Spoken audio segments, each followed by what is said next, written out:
There becomes times throughout the year where trading is a lot more difficult. This is simply because of the content in which EA releases. But there are a few things that you can do to make this 10 times easier and potentially go on to make hundreds of thousands of coins every single week. And in today's video, I'm going to be sharing exactly what to do. But before we do get into the video, if you are looking for some cheap, fast and reliable FC24 coins, then there is no better place than U4GM. There is a link in the description down below, and if you use code Fanatic, you'll also be able to get yourself a 5% discount. Thank you U4GM for sponsoring today's video. Now let's get back into it. So as time goes on, EA will release content, and when they release content, if there's enough demand for it, player prices will increase, whether this be through different types of SBCs or potentially as part of objectives and game modes. If there's a big enough reward that people deem it to be worth their time and effort, they will go for it. And if those challenges have specific requirements to play with certain players, certain nationalities, certain qualities, players in certain leagues, people will go for them. Now this is all fine in a gameplay point of view because people are excited, but if you are trying to trade, now when you try to go for that type of player, it becomes a lot harder. Now how this is the most common is when EA releases an SBC such as a 78 plus, an 81 plus, an 83 plus, 84 plus, 85 plus, whatever it may be, and it requires a rating, an overall rating that you must achieve. Now, when this happens, because these players as a whole are seen as being good and worth your time, money, and effort, that a lot of people will go for them to test their luck. But it does mean whatever rating is required, it becomes so much harder for you to find those players and buy those players for cheap on the transfer market. And if your main trading method involves using that particular type of player, you're not going to be able to win them. Because it's at that point in which auto buyers all of a sudden come in and focus on these types of players. If you were to go through and try to bid because of how many people are trying to get these types of players at the exact same time, you're not going to be able to buy them lower than their market value. It's just not going to happen. So what do you do in these situations? The easiest way is to switch up your parameters. If you're using a sniping method, you can make the search parameters broader so that you're not just focusing on one particular type of player, but many. However, that's not what I mean for this video. One of the easiest ways is to add value to that player that you're already searching for so it goes to a higher price bracket, but not as many people are searching for that particular type of version of player. Now that may sound confusing, but quite simply what I mean by this is before people used to be able to change positions of players. The position card itself, depending what you were looking for, but for an example, if we're saying center defensive mid to center mid, that position modifier could go for a few thousand coins. So a player, even at that lower end, let's say less than 1,000 coins, they could suddenly be worth 3, 4, 5,000 coins in total. And of course, those who are looking to complete SBCs, they're not going to go for that more expensive card because they can get something for a much lower price, which will do the job. Unfortunately, we can't use position modifiers this year, but that leaves us with one final way. This is with chemistry styles. Chemistry styles do not add as much value compared to what position modifiers were able to do within previous Ultimate Teams, but it's our only option and it's still very profitable. One way in which you can go about this, and this is more for when there isn't any demand for those types of players through SBCs, but you could go and buy players, get them below market value, and then you can also find chemistry styles, bid on them below market value, apply them together, which can be a very time consuming and tedious process as you would need to send each player individually across your club in order for you to apply a consumable. But once done, you can list those and they will sell.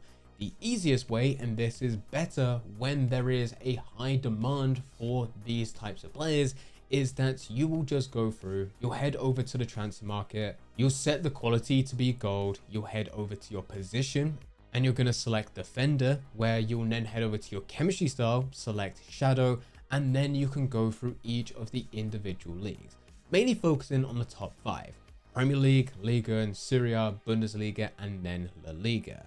And this really comes down to a judgment call on your end, because what you will get is quite a few players. You will need to change the overall price, and you will need to reduce that until there is only a few pages which are shown. But with the players that you have there, what you now need to do is go through each of them individually and just make a choice. Is this a good value for this type of player? If you see that there's loads available of one particular type of player, it's likely that they're not actually worth going for. But if there's only just a couple, that is when you can go through and compare their price. If there's one listed at 1,500 coins, but the others are listed at 1,900 coins, you could buy the one at 1,500, increase that player's price to be 1,900.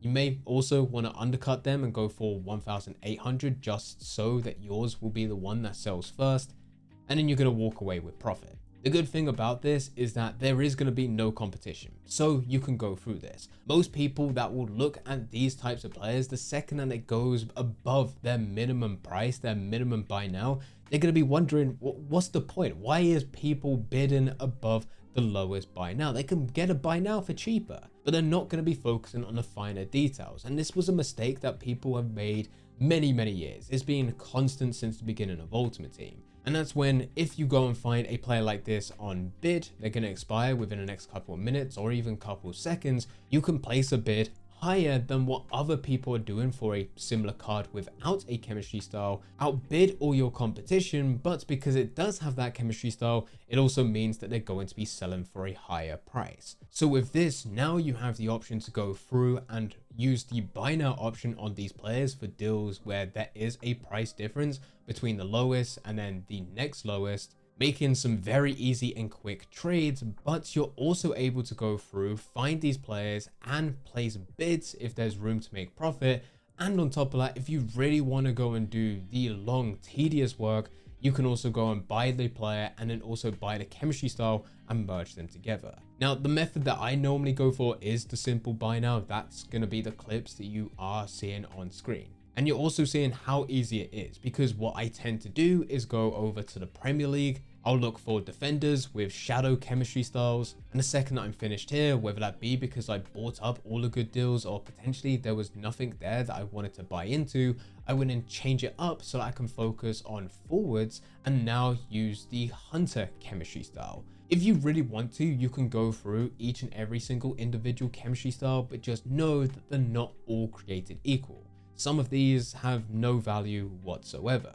In fact, you used to be able to use this method back in FIFA 23 and before, and you would also be able to go through and look at midfielders with Catalyst. But Catalyst just doesn't seem to be that expensive this year. So player prices do not increase enough for me to make a good amount of profit. That could change if all of a sudden Catalyst was seen as being overpowered, but we need some gameplay changes for that to happen. So I look at defenders with Shadow, and then I look at attackers with Hunter. Then I'll go through Premier League, Serie A, Bundesliga, Liga, and then La Liga. Those are the 5 major leagues that I always look at. And by the time that you finish La Liga, looking for both defenders and attackers with their relevant chemistry style, you can go all the way back to the beginning. The best way to lay this out though is, instead of just continuous this loop, is to play games so that you can get coins from the match itself, and also you're progressing whatever game mode that you're going through. If it's squad battles and division rivals, then you're going to get your weekly rewards. If it's champions or anything else, by the time you reach the requirements, whether that be play games or whether it be in with the likes of collecting stars within moments, once you reach those requirements, you can then redeem your rewards. And on top of this, you are still going for your objectives. But in between each and every single one of these games, I would go and do a loop. It doesn't take long, just 5-10 minutes, and then by the time I finish, go all the way back over, list all my trades, and then head back into another game. With each player, at a minimum, you should be able to make a couple hundred coins profit after the 5% EA tax. But if you do this long enough, occasionally you will be able to find deals which give you a decent amount more. 500, 600, 700 coins profit after EA tax. In most cases, these deals will come from you bidding on players, but occasionally you will be able to come across one with a buy now. And it won't have been listed within the last few minutes. It could be up on the market for 5, 10, 15 minutes. Because remember, Not as many people will be searching for these players because they are slightly more expensive because they already have chemistry styles applied to them. Most just go and look for the cheapest version of each card and go for those because they likely have chemistry styles already within their club. With this, it does mean that it's going to take slightly longer for these players to sell, but just keep on listing. They will sell. And if you are really struggling, always remember to list your players for 12 hours overnight, because that's when players become extremely rare on the market, as most people forget to do this and then go to sleep. And due to this, it also means that there's a slight increase in player prices. So if you remember, you can also bump your players up by a few hundred coins and you'll still be able to sell them on. This is a very easy method that you can use to continuously bring in coins within your club without having to do anything too crazy. If you enjoyed this video, then I highly recommend clicking the next video on screen. That one has been specifically recommended just for you, so I hope you enjoy.